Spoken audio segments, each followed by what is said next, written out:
Sunday মানেই হচ্ছে বাঙালি বাড়িতে চিকেন থালি না হলে মাটন থালি।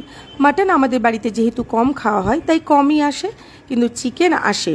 কিন্তু চিকেন আসলে কি হবে, তার মধ্যে ভ্যারাইটি থাকতে হবে। তো একই ধরনের চিকেন তো কেউ খাবে না, তাই আজকে করেছিলাম চিকেন চাপ। কিন্তু এই চিকেন চাপের চিকেনটা যেভাবে কাট করা হয়, আমার কর্তা মশাই দুর্দান্তভাবে চিকেন কেটে এনেছেন। লেগ পিস আছে, কিন্তু ঠিক এইভাবে কিন্তু চিকেন চাপের পিসগুলো কাটা হয় না। যাই হোক, এনে যখন ফেলেছেন আমাকে রান্নাটা তো করতেই হবে, তাই এগুলোর মধ্যে আমি আবার একটু করে কাট লাগিয়ে দিচ্ছি যাতে মশলাগুলো ভালো করে ঢোকে। চিকেন চাপের একটা ব্যাপার হচ্ছে এর ম্যারিনেশনটাই আসল। এটা যদি ওভারনাইট আমরা ম্যারিনেশন করে রাখতে পারি তাহলেই কিন্তু 90% রান্না হয়ে যাচ্ছে।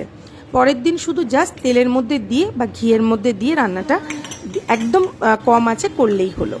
এখানে আমি পোস্ত, কাঁচা লঙ্কা দিয়ে দিয়েছি, 4 মগজ আর কাজু, এটার একটা পেস্ট তৈরি করে রাখলাম। অন্যদিকে টক দই চিকেনের মধ্যে দিয়ে দিলাম। এর মধ্যে আছে পেঁয়াজ বাটা, আদা বাটা, রসুন বাটা, সবটাই একসঙ্গে করেছি তাই আলাদা করে আর দেখালাম না। এখানে শুকনো লঙ্কার গুঁড়ো, হলুদ গুঁড়ো, গরম মশলা আর লবণ। হ্যাঁ, লবণটাও কিন্তু বুঝে এই সময়ই দিয়ে দেবো।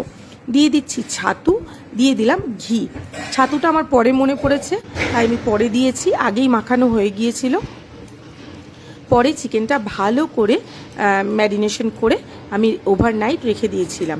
আগের দিন রাত্রে এটা রেখে দিয়েছিলাম যাতে পরের দিন রান্নাটা হতেও তাড়াতাড়ি হয় এবং রান্নাটা খুব সুস্বাদু হয়। সমস্ত চিকেন আমার মাখানো হয়ে গেছে, এরপর চলে যাব রান্নায়। ওভারনাইট ম্যারিনেশন করার পরে আপনারা চাইলে রান্নাটা পুরো ঘিতেও করতে পারেন, আবার আমি কিন্তু যেহেতু চিকেনের পরিমাণটা বেশি তাই সাদা তেলের সঙ্গে ঘি অ্যাড করে রান্নাটা করেছি।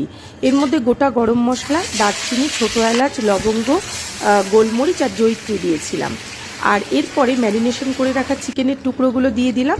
আর যে গ্রেভিটা হবে তার যে মশলাটা, সেটাও কিন্তু যে ম্যারিনেটেড মশলাটা ছিল সেটাও এর মধ্যে দিয়ে দিলাম।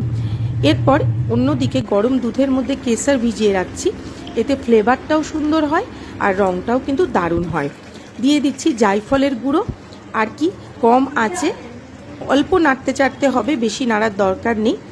রান্নাটা হতে দিলেই তৈরি হয়ে যাবে দুর্দান্ত স্বাদের চিকেন চাপ। আর শেষে দিয়ে দেবো কেওড়ার জল আর গোলাপ জল। এটা সাধারণত বিরিয়ানি দিয়েই বেশি চলে, কিন্তু আমি যেহেতু এটা রিচ রান্না তাই ভাত দিয়েই পরিবেশন করেছিলাম।